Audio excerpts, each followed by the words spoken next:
जय हिंद दोस्तों, एक बार फिर से आप लोग का बहुत बहुत स्वागत है हमारे ऑफिशियल यूट्यूब चैनल अविजन इंस्टीट्यूट पे। मैं हूं आप लोगों के साथ उर्वशी सिंघी। और आज का जो हमारा टॉपिक ऑफ डिस्कशन दोस्तों रहने वाला है वो रहने वाला है top 10 current affairs based on 5 अगस्त 2022। आशा करते हैं कि आप लोग सब लोग घरों में बिल्कुल अच्छे होंगे, सुरक्षित होंगे। सेशन को स्टार्ट करने से पहले दोस्तों मेरी आप लोगों से एक छोटी सी रिक्वेस्ट रहेगी कि जो भी हमारे चैनल पर नया जुड़ा है या फिर वीडियोस को पहली बार देख रहा है, make sure that you hit the subscribe button. Also don't forget to press the bell icon. Also share this video with your friends as well. सिर्फ इतना ही नहीं दोस्तों, अगर आप लोग चाहते हैं कि सेशंस की पीडीएफ आप लोग को मिल जाए तो डिस्क्रिप्शन में जाकर लिंक की हेल्प से सेशन की पीडीएफ को भी आप लोग अवेल कर सकते हो। और साथ ही साथ आप लोग हमारा ऑफिशियल टेलीग्राम ग्रुप भी ज्वाइन कर लीजिए, ताकि जब भी कोई नई वीडियो यहाँ पर मैं अपडेट करूँ दोस्तों, उसकी लिंक पीडीएफ आपको तुरंत ही टेलीग्राम चैनल पर भी मिल जाए। ठीक है। और साथ ही साथ आप लोग विजिट कर सकते हैं हमारी official website that is avision.co.in, जहां पर आपको सभी लेक्चर्स, पेड कोर्सेज और फ्री वीडियोस के बारे में सारी डिटेल इलेबोरेटिव फॉर्म में मिल जाएगी। साथ ही साथ दोस्तों आप लोग हमारा ऑफिशियल ऐप भी इंस्टॉल कर सकते हैं, जो कि बहुत इजीली अवेलेबल है प्ले स्टोर्स पर, जहां पर आपको free video lectures, latest articles, daily quiz, daily current affairs, free mock test, GK capsule, job notification and 1000 plus online test, ये सभी चीजें उपलब्ध करवाई जाएगी। तो फिर देर किस बात की दोस्तों, तुरंत ही आप लोग इसे इंस्टॉल कर लीजिए और अपनी जी प्रिपरेशंस को और मजबूत कर लीजिए अविजन इंस्टीट्यूट के साथ जुड़कर। India's best learning app and best learning platform for government jobs, study anytime, anywhere। तो चलिए फिर स्टार्ट करते हैं आज के हमारे सेशन का दोस्तों। पहला क्वेश्चन आपके और मेरे साथ हमारी स्क्रीन पर ये रहा। Based on the latest data by the Ministry of Commerce and Industry, the number of startups in India is recognized by the Department for Promotion of Industry and Internal Trade, that is DPIIT, has crossed a landmark milestone of rupees dash। तो यहाँ पर देखो, सबसे बड़ी बात कि यहाँ पर जो डेटा कलेक्ट किया गया है वो किया गया है ministry of commerce and industry के द्वारा। और यहाँ पर जितने भी नंबर ऑफ स्टार्टअप्स है उन्हें रिकॉग्नाइज किया गया है डीपीआईआईटी के द्वारा, जैसे department of promotion and industry and internal trade.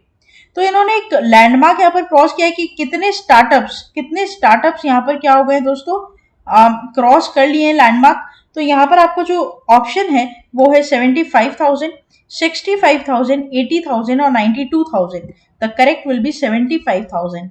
Now you can also relate this with the 75 years of independence जो आने वाला है दोस्तों, दैट इज आजादी का अमृत महोत्सव 75वां। हर चीज यहाँ पर 75 के रेशियो में होगी दोस्तों। तो यहाँ पर India achieves a landmark milestone recognising over 75,000 startup so फार।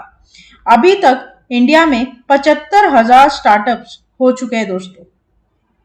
पूरी बात हम करेंगे एक एक करके, धीरे धीरे सारी चीजों को हम पढ़ेंगे। India has achieved a landmark milestone as a department for promotion of industry and internal trade under the ministry of commerce and industry has recognised more than 75,000 startups in the country, right? तो यहाँ पर दोस्तों DPIIT, सबसे पहले तो इसका full form आप याद रखना, ठीक है।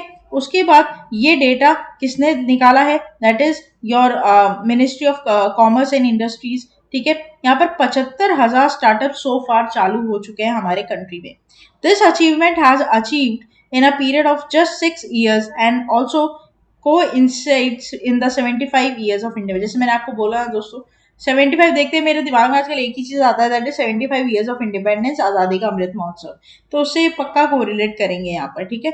Of the total recognised startup around 12% belongs to IT sector, 9 are health care and life sciences, 7% are education, 5% are professional and commercial services and 5% are agriculture. तो यहाँ पर एक बात ध्यान रखना कि टोटल 75,000 में से सबसे ज्यादा आईटी सर्विसेज के यहाँ पर क्या स्टार्टअप स्टार्ट हुए दोस्तों, ठीक है, और सबसे कम हुए एग्रीकल्चर के।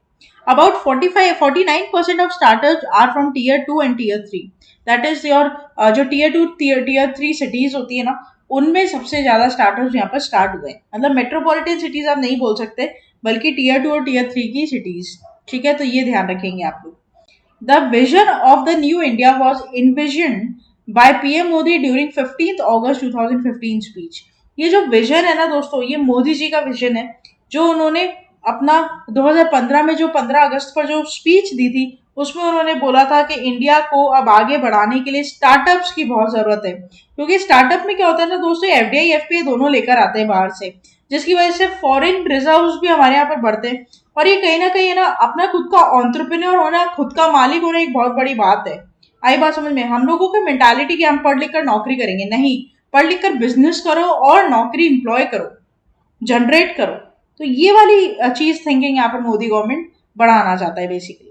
The programme to lay out an action plan to build a strong ecosystem for nurturing innovation and startup in the country was laid on January 16 2016। तो दोस्तों ये जो इनोवेशन की लेयर है, और या फिर मैं बात करूँ जो ये जो स्टार्टअप की जो थिंकिंग है, ये पूरी तरीके से आई है दोस्तों 2015-16 के टाइम से। और जब हमारे यहाँ पर 15-16 के टाइम से लेकर अभी तक में दोस्तों करीबन 75,000 स्टार्टअप यहाँ पर स्टार्ट हुए कंट्री में। हालांकि अभी रिसेंटली शेयर मार्केट में मैंने आपके जोमेटो के बारे में एक वीडियो बनाई थी दोस्तों, और उसमें मैंने आपको बताया था कि Zomato one of the largest startup है हमारे इंडिया में, लेकिन आज के टाइम पे उसकी हालत बहुत खराब है, क्योंकि अभी शेयर मार्केट जिस हिसाब से टूटा था, जो जिस हिसाब से डिक्लाइन यहाँ पर देखने को मिला था, अभी तो फिलहाल बढ़ चुका है शेयर मार्केट काफी, लेकिन जो पिछले कई दिनों से जो डिक्लाइन था, जो ट्रेजिक डिक्लाइन यहाँ पर हुआ था, उसमें स्टार्टअप्स में दोस्तों काफी नुकसान उठाया था। करीबन 9 लाख करोड़ रुपए, 9,000 लाख करोड़ रुपए करीबन मार्केट से पूरी तरह से वाइप आउट हो गए थे दोस्तों। लेकिन अब यहाँ पर शेयर मार्केट वापस अपनी रफ्तार पकड़ रहा है, बुलिश हो रहा है, तो हमें ये देखने को अच्छा मिलेगा आगे कि स्टार्टअप्स की क्या रिजल्ट यहाँ पर रहते हैं हमारी कंट्री में। ठीक है, By 2022, the action plan has guided India to become third largest ecosystem. हालांकि ये बात भी है कि दोस्तों जिस तरीके से मैंने एक और वीडियो यहाँ पर आप लोगों को बनाया था IIBX का, इंडिया इंटरनेशनल बुलियन एक्सचेंज, जो पहली बार इंडिया में खुद का फिजिकल मार्केट होगा, वो भी अब ग्रोथ लाएगा हमारी कंट्री में। तो दोस्तों ये बात तो कहनी पड़ेगी कि इंडिया ने अपने आप को बहुत डेवलप किया है। ठीक है, हर माध्यम पर आप देखेंगे तो अब हर चीज को देखो ढलने में थोड़ा टाइम लगता है, ठीक है, उसके रिजल्ट्स आने में थोड़ा टाइम लगता है। हालांकि आप खुद सोचेंगे कि आईबीपीएक्स बनाने का जो बड़ा कदम सरकार ने लिया है वो बहुत अच्छा है। इससे हमारा सबसे बड़ा फायदा ये होगा कि हम ग्लोबल लेवल पर गोल्ड की प्राइसेस को मैनिपुलेट कर सकते हैं, और हम भी एक अब प्लेयर बनेंगे ग्लोबल मार्केट में गोल्ड की, कि हमारे से भी अब लोग इंपोर्ट और एक्सपोर्ट करेंगे गोल्ड को, क्योंकि इंडियंस के पास 22,000 टन सोना है। ये बात मैंने आपको उस वीडियो में पूरी बताई है। ठीक है, अगर आप देखिएगा आपको आई बटन पर कहीं ना कहीं उसका लिंक मिल जाएगा इस वीडियो के दौरान, तो आप ये भी देख सकते हैं कि आईबीबीएक्स जो लॉन्च किया है मोदी जी ने 29 जुलाई को, वो किस तरीके से पूरा काम करेगा। दोस्तों प्लीज इन वीडियोस को जरूर देखिए, क्योंकि इससे क्या होगा ना, आपकी नॉलेज बढ़ेगी, और सबसे ज्यादा आपको एग्जाम्स में जो आने वाला जो टाइम है दोस्तों, जो एग्जाम आने वाले, आईबीपीएस का पीओ का भी एग्जाम आने वाला है, बहुत फायदा होगा आपको, क्योंकि ये सारी अपडेट करेगा चीजें। अब इसके लिए आपको एक्स्ट्रा टाइम निकालने की जरूरत नहीं है, आप इसी चैनल पर आप डेली आपको 2 वीडियोस मिलेंगे जो कि आपकी एग्जाम पॉइंट ऑफ व्यू से आपके लिए इंपॉर्टेंट रहेंगे। ठीक है, नेक्स्ट चलते बात करते हैं क्वेश्चन नंबर 2 की। The financial inclusion index FI index of RBI in March 2022 was recorded at. तो दोस्तों फाइनेंशियल इंक्लूजन वर्ड के मैंने बहुत लेक्चर्स लिए आपके ऑफलाइन और ऑनलाइन, जो भी मेरे पेड कोर्स में बच्चे हैं यहाँ पर।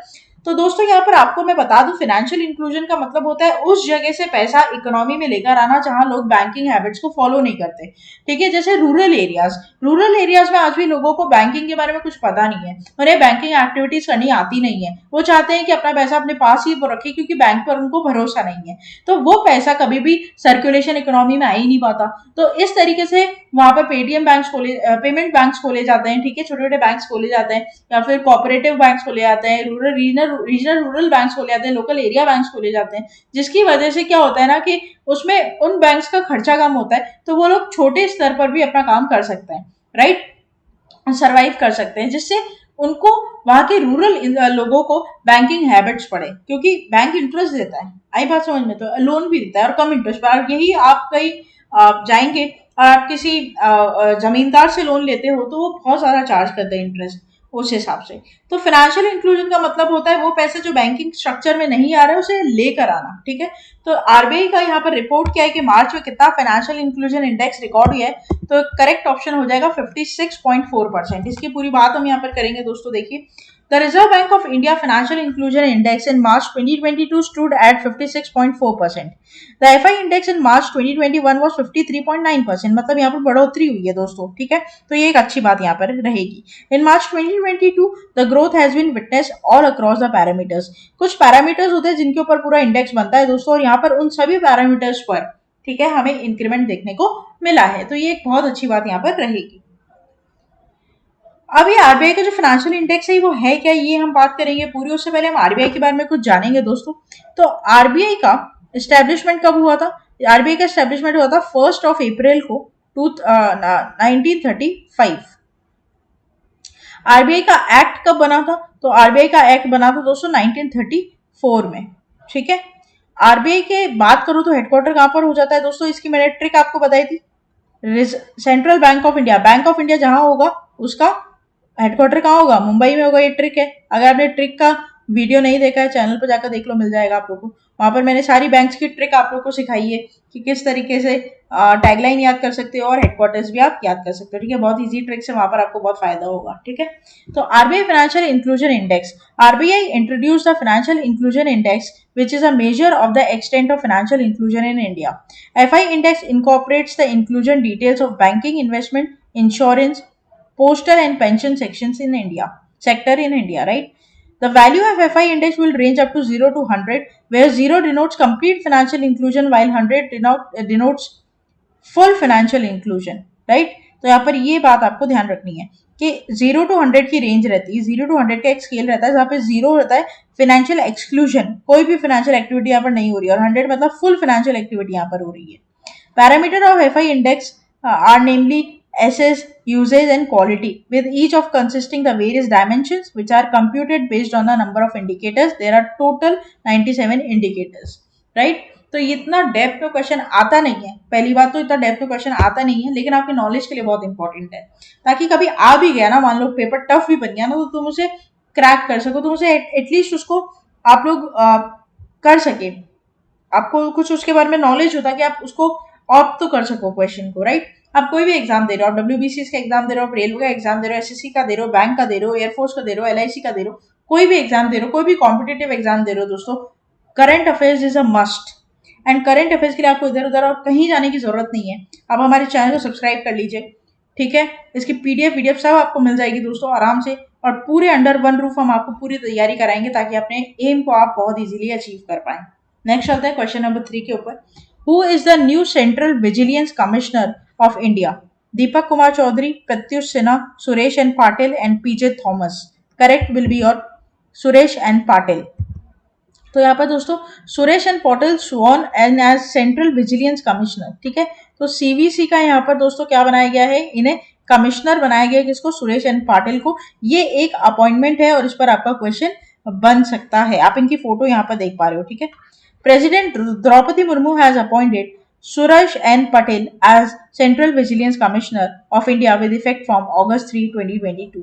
दोस्तों द्रौपदी मुर्मू की अगर मैं बात करूं, नई प्रेसिडेंट बनी है, 15वीं प्रेसिडेंट है और यंगेस्ट प्रेसिडेंट है कंट्री की. इनके बारे में पूरा वीडियो आपको मिल जाएगा. The post was lying vacant since past 1 year. Before this, Mr. Patil was a Vigilance Commissioner of India and had been working as an acting CVC since June 2022, replacing Sanjay Kothari. Right तो इन्होंने replace किसको किया है ना, तो replace पर भी question आपका बहुत इंपॉर्टेंट बनता है. ये सारे पॉइंट्स बना लो दोस्तों, क्योंकि क्या होता है ना, बहुत बच्चे मेरे पास आते हैं और बोलते हैं मैम हमें हमसे करंट अफेयर्स पढ़े नहीं जाते, हम कैसे पढ़े? ठीक है, सिर्फ पॉइंट्स बनाकर पढ़ने हैं आपको, की पॉइंट्स, ठीक है. देखो अगर 40 क्वेश्चन करंट अफेयर्स के आते हैं ना, तो 40 के 40 तो किसी के सही नहीं होते, है ना, लेकिन ज्यादा से ज्यादा सही करने की कोशिश लोग करते हैं. तो आपको भी यही थिंकिंग लेकर एग्जाम में बैठना है कि हमें सारे ठीक नहीं करने, लेकिन जितना हमसे हो पाए हम उतने ठीक कर आएंगे, ठीक है. Currently 2 vigilance commissioners of India are Shri Praveen Kumar Srivastava and Shri Arvind Kumar, ठीक है. तो ये बात भी आप लोग ध्यान रखना, पूरी डिटेल यहाँ पर मैंने आप लोगों के लिए दे दी है. बुलेट पॉइंट्स में बताने का यही एक फायदा होता है दोस्तों कि हम पॉइंट और कीवर्ड्स बहुत इजीली पकड़ सकते हैं, ठीक है. तो यहाँ पर ये चीज आप लोग ध्यान रखिएगा. नेक्स्ट चलते हैं क्वेश्चन नंबर 4 के ऊपर. स्पोर्ट्स पर क्वेश्चन यहाँ पर हमारे पास दिखता हुआ है दोस्तों. India's badminton mixed team lost to which country to settle for silver medal at 2022 Commonwealth Games. यहाँ पर इंडिया कौन सी टीम से दोस्तों हारा है और उसे सिल्वर मेडल से ही संतोष करना पड़ा है, वो भी इंडियाज बैडमिंटन टीम में, मतलब बैडमिंटन गेम में। ये बात आपको बतानी कि कौन सी कंट्री है जिसने जीत ली है इंडिया से। Singapore, Malaysia, Australia, US, correct will be और मलेशिया। ठीक है, पूरी बात हम यहाँ पर करेंगे। India to lose to Malaysia to win silver in badminton mixed team final 2022 Commonwealth Games. The Indian badminton team has claimed the silver medal in the mixed group match of the Commonwealth Games 2022. Indian badminton mixed team lost 1-3 against Malaysia and settled for silver. ठीक है, तो ये बात ध्यान रखिएगा कि यहाँ पर इंडिया को हराने वाली जो कंट्री है वो कौन हो जाएगा, मलेशिया। ठीक है, meanwhile Singapore beat England 3-0 to claim bronze medal. India's men's single event was represented Kidambi Shrikant and India's women's single represented by PV Sindhu. ठीक है, सत्वी साई राज Rankireddy and Chirag Shetty represented men doubles, and P Gayatri Gopichand and Trisha Choli represented women double event. ठीक है, तो ये ध्यान रखना, badminton में होते हैं ना 2 प्लेयर्स होते हैं और यहाँ पे 2 प्लेयर्स होते हैं, तो यहाँ पर आप लोगों को मेंस और विमेंस के बारे में बताया गया है पूरा, तो ये आप ध्यान रखेंगे। तो स्पोर्ट्स में दोस्तों एक बात मैं आप लोगों को बता दूं, आने वाले जो आपके एग्जाम्स है विद इन 2 to 6 मंथ जो भी एग्जाम होंगे, आज से आपकी डेट से 2 to 6 मंथ जो भी एग्जाम्स हो रहे हैं, या फिर आप मान लो पूरा साल ही ये ले लो, इसमें CWG के ऊपर क्वेश्चंस डेफिनेटली बनेंगे। ठीक है, इसके ऊपर इलेबोरेटिव वीडियो हम जरूर लेकर आएंगे विद इन फ्यू डेज, जहां पर आपको सारी डिटेल हम CWG के बारे में देंगे। अब पूरी बात हम करते हैं दोस्तों, आगे चलते हैं। India table tennis men's team has won gold medal for the country at the 2022 Commonwealth Games. They beat which country for the top position. तो यहाँ पर जो करेक्ट ऑप्शन हो जाएगा दोस्तों वो हो जाएगा सिंगापुर। अब हम पूरी बात करेंगे, जैसे मैंने आपको बताया था ना सिंगापुर वहाँ पे लास्ट हमारे करंट अफेयर्स के पॉइंट पर। तो Indian men's double table tennis team defeat Singapore to win gold at 2022 CWG. The Indian table tennis men's team has won gold medal for the country as they beat Singapore by 3-1 in the final at 2022 Commonwealth Games in Birmingham. It is second consecutive gold medal for India's men's table tennis event after previous win in 2018. 2018 में last और 2022 में दोनों ही बार यहाँ पर gold लेकर आए हैं, कौन से गेम में, table tennis men's table tennis. ठीक है, India table tennis men's team comprise Sathiyan Gnanasekaran और शरद कमल, हमीरत देसाई एंड सनील शेट्टी। ठीक है, तो ये प्लेयर्स हैं दोस्तों जिन्होंने हमें जीत दिलाई, आप इनकी फोटो यहाँ पर देख सकते हैं। राइट, नेक्स्ट चलते हैं, बात करते हैं क्वेश्चन नंबर 6 के ऊपर। फिर से हमारे पास TWG का क्वेश्चन यहाँ पर देखने को मिल रहा है दोस्तों।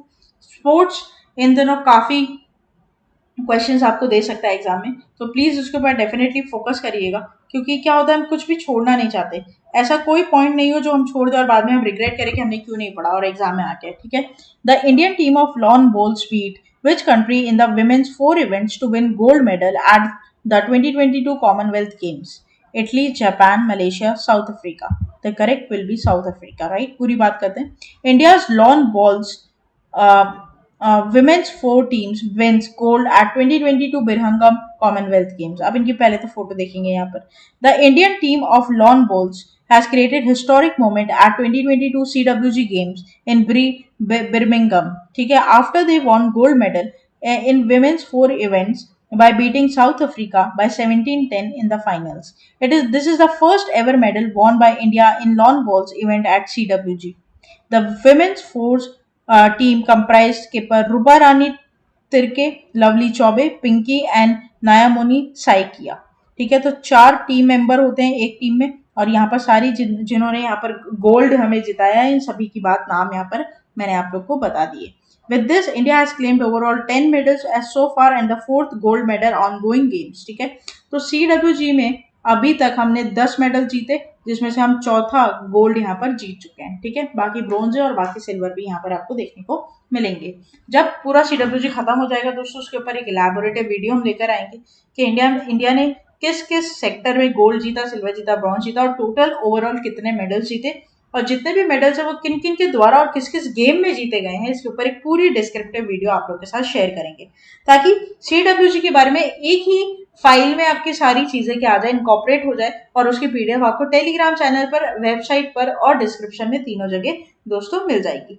साथ ही साथ अगर ऐसा कोई टॉपिक है जिसके ऊपर आप इलैबोरेटिव वीडियो, डिस्क्रिप्टिव वीडियो चाहते हो दोस्तों, तो हमें कमेंट बॉक्स में आप लिखकर बता सकते हो, और जितनी मेजोरिटी होगी उतना अच्छा होगा कि उसके ऊपर हम आपके लिए डिस्क्रिप्टिव वीडियो लेकर आएंगे। ऐसा जरूरी नहीं है कि वो ऑनगोइंग हॉट टॉपिक के ऊपर हो, कोई सिलेबस का, कोई कंटेंट का ऐसा कोई टॉपिक हो जिसके ऊपर आप चाहते हो कि वीडियो मैं बनाऊं, तो प्लीज आप मुझे कमेंट बॉक्स में लिखकर बताइए। नेक्स्ट चलते बात करते हैं क्वेश्चन नंबर 7 की।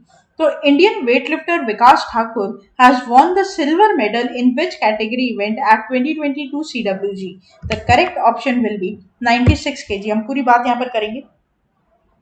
तो विकास ठाकुर जीते हैं दोस्तों silver medal in the men's 96 kg weightlifting. ठीक है, पूरी बात करते हैं। तो यहाँ पर इन्होंने सिल्वर जीता है 96 केजी की उसमें। तो यहाँ पर दोस्तों जो टोटल विकास ने वेट लिफ्ट किया है वो 346 केजी है। ठीक है, clean and jerk to finish second, and this is overall third Commonwealth medal for Vikas Thakur. He has earlier won silver in Glasgow 2014 and bronze in 2018. तो यहाँ पर जो गोल्ड किसने क्लेम किया है बात करेंगे। तो गोल्ड क्लेम किया है सामोआ डॉन ओप्लोगो ने 381 केजीज को लिफ्ट कर कर। ठीक है, और यहाँ पर ब्रोंज किया है जिसने किसने फिजी के तेनिलिया ने। ठीक है, 343 केजी लिफ्ट कर कर। तो ये आपको ध्यान रखना है, ये आपको ध्यान रखना है, यहाँ पर ये इंपॉर्टेंट रहेगा कि यहाँ पर इंडिया को सिल्वर मिला है, जीतने वाले गोल्ड का नाम और आपका ब्रोंज किसने जीता है ये भी आप थोड़ा सा यहाँ पर ध्यान रखेंगे। ठीक है, वैसे तो आपका straight forward question board heading से बन जाएगा दोस्तों, इस पर कोई दिक्कत वाली बात नहीं है। और जैसे कि हम कंपाइल आपको पूरी फाइल देंगे तो आपको उधर भी कोई टेंशन नहीं लेना है कि आपको जगह जगह जाकर नोट्स इकट्ठे करना है, ऐसा कुछ नहीं है। सब जगह जब एक बार पूरी चीजें प्रोसीजर खत्म हो जाएगा तो सारी चीजें आपको मिल जाएगी। नेक्स्ट चलते हैं क्वेश्चन नंबर 8 के ऊपर। Name the author of the book lockdown lyrics release by Odisha chief minister Naveen Patnaik. Sonam Dikshit, Sanjukta Das, Diksha Rawat, Sujata Sharma. Correct will be your option number B, that is Sanjukta Das. तो देखो ओडिशा के chief minister Naveen Patnaik releases the book title lockdown lyrics. अभी क्या है देखते हैं। तो Odisha chief minister Naveen Patnaik has release the book title lockdown lyrics, a collection of poems written by Sanjukta Das. The poems are an unadulterated narration of the author's experience and exacerbations during the pandemic. She has reflected all the trauma and tribulations and hope and aspirations of the humanity during this most critical journey of society in a long time. तो यहाँ पर दोस्तों जो author हैं संजुक्ता दास, उन्होंने pandemic के time पर, ठीक है, जो जो चीजें फेस करी, जो जो मेंटल यहाँ पर टर्बुलेशंस उनको हुई, प्रॉब्लम्स हुई लोगों को देखकर, जो उनको दुख हुआ ह्यूमैनिटी को लेकर, उन्होंने सब एक उसकी बुक लिखी दोस्तों लॉकडाउन लिरिक्स, और उसको रिलीज किया है सीएम नवीन पटनायक ने, जो कि ओडिशा के चीफ मिनिस्टर है। ठीक है, तो ये आप ध्यान रखेंगे। बुक्स एंड ऑथर्स पर क्वेश्चन आते हैं मैच द फॉलोइंग के रूप में ज्यादा, तो ये भी आप लोग यहाँ पर याद रखोगे। नेक्स्ट चलते हैं क्वेश्चन नंबर 9 के ऊपर। Among the following who gave out agriculture infrastructure fund awards in new Delhi. Correct will be your Narendra Singh Tomar. ठीक है, तो यूनियन एग्रीकल्चर मिनिस्टर जो है गवर्नमेंट ऑफ इंडिया के, दैट इज नरेंद्र सिंह तोमर, जिनकी फोटो आप यहाँ पर देख पा रहे हो, gave out agriculture infrastructure fund awards in new Delhi. As a specific central government program, the Agriculture Infrastructure Fund was introduced 2 years ago as a part of the expensive आत्मनिर्भर Bharat package. तो यहाँ पर है क्या, पहले इसकी बात करेंगे हम। यहाँ पर 13,700 applicants got over 10,000 crore in funding as right now out of 23,000 plus applications have been submitted to the integrated side of Agri Infra Fund।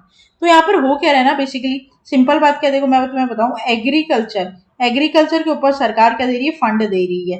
ठीक है, ताकि उसमें क्या हो सके, हम ऑप्टिमाइज कर सके और ज्यादा जो हमारी फैसिलिटीज है उसको और अच्छे से यूज कर पाए।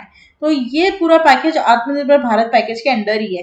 ठीक है, तो ये भी आप लोग ध्यान रखना। और इसको फंड्स को डिस्ट्रीब्यूट करना या अवार्ड्स देना, मतलब डिस्ट्रीब्यूट करना ही है यहाँ पर, ये किया है नरेंद्र सिंह तोमर जी ने, जो कि यूनियन एग्रीकल्चर मिनिस्टर है हमारी कंट्री में। ठीक है, तो ये बात आपको ध्यान रखनी है यहाँ पर, ये एक पॉइंट आपका फाइनेंशियल अवेयरनेस के रूप में बन सकता है। ठीक है, तो यहाँ पर ये ध्यान रखिएगा। नेक्स्ट चलते हैं last question of this session के ऊपर दोस्तों।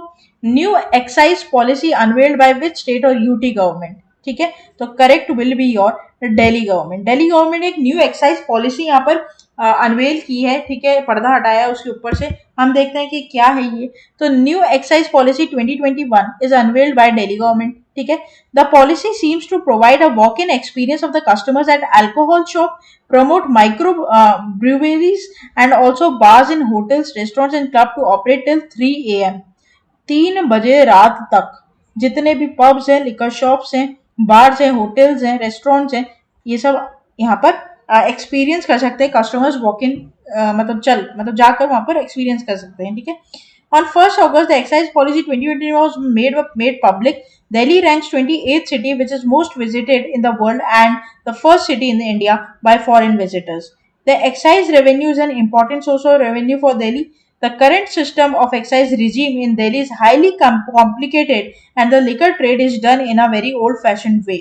तो यहाँ पर दोस्तों आपको ये ध्यान रखना है कि जितने भी बाहर से फॉरेन आते हैं, फॉरेन विजिटर्स आते हैं, सबसे ज्यादा इंडिया में दिल्ली को विजिट करते हैं, ठीक है, पहले, क्योंकि हालांकि क्या है, इंटरनेशनल चीजें भी, कनेक्टिविटी भी दिल्ली में ज्यादा है ना, बॉम्बे में भी है वैसे तो, लेकिन ठीक है, दिल्ली में यहाँ पर सबसे ज्यादा विजिट वो लोग करते हैं। तो इनका दिल्ली गवर्नमेंट का सबसे ज्यादा रेवेन्यू होता है किससे, आप लोगों का, आपको पता है, बाहरी लोग हैं, थोड़ा सा चाहिए उन लोगों को, मतलब ऐसा कि लिकर विकर टाइप्स में ऐसा तो रहता है, ठीक है, वो एक बहुत नॉर्मल सी बात है, इसमें कुछ ऐसी बात नहीं है। बट हाँ, तो यहाँ पर ये बात ध्यान रखिएगा कि यहाँ पर जो दिल्ली का मेन सोर्स ऑफ रेवेन्यू है वो एक्साइज रेवेन्यू से ही आता है, ठीक है। तो यहाँ पर ये लोग पहले जो लिकर्स का ट्रेड कर रहे थे वो बहुत ओल्ड फैशन वे से कर रहे थे, अब इन्होंने यहाँ पर एक्साइज पॉलिसी को रिवाइज किया है, ठीक है। The excise policy granted Delhi a significant potential to increase revenue generation and provide a decent stand for customer experience to build a nation capital. अब जितनी अच्छी सर्विसेज मिलेगी, है ना, उतना ही क्या होगा, रेवेन्यू ज्यादा जनरेट होगा, जिसको लेकर यहाँ पर क्या होगा, स्ट्रांग होगा, डेवलपमेंट होगा। तो ये बात यहाँ पर कहता है। तो दिल्ली गवर्नमेंट यहाँ पर एक्साइज पॉलिसी लेकर आई है नई, और यहाँ पर उसने अनवेल कर दिया है इसको, ठीक है, पूरी तरीके से इसको साफ कर दिया है, मतलब बता दिया है कि नई पॉलिसी में क्या है और क्या नहीं। तो दोस्तों ये था हमारा पूरा टॉप 10 करंट अफेयर्स का सेशन। आशा करते कि सेशन आप लोगों को अच्छा लगा होगा। अच्छा लगा है तो दोस्तों लाइक करना मत भूलिएगा, चैनल को तुरंत ही सब्सक्राइब कर लीजिए और साथ ही साथ बेल आइकन को जरूर प्रेस कर दीजिएगा, ताकि जब भी कोई नई वीडियो में डालूं सबसे पहले नोटिफिकेशन आप लोग के पास आ जाए। और साथ ही साथ दोस्तों आप लोग प्लीज हमारे टेलीग्राम चैनल को जरूर ज्वाइन कीजिए, क्योंकि वहां पर अब हम आपको एमसीक्यूज भी देंगे और साथ ही साथ पोलिंग भी करवाएंगे वहां से, और साथ ही साथ दोस्तों आप लोग को लिंक और पीडीएफ भी वहीं पर ही प्रोवाइड हो जाएगी। कोई भी दिक्कत आती कमेंट बॉक्स में हमें लिखकर बताइए, कोई भी सुझाव आपका है तो वो भी आप कमेंट बॉक्स में लिख सकते हैं, और साथ ही साथ ऐसा कोई टॉपिक के ऊपर आप डिस्क्रिप्टिव या इलैबोरेटिव वीडियो चाहते हो तो वो भी आप कमेंट बॉक्स में उसका नाम आप लिख सकते हो। तब तक के लिए आप लोग बने रहिए हमारे साथ। Thank you so much and have a nice day.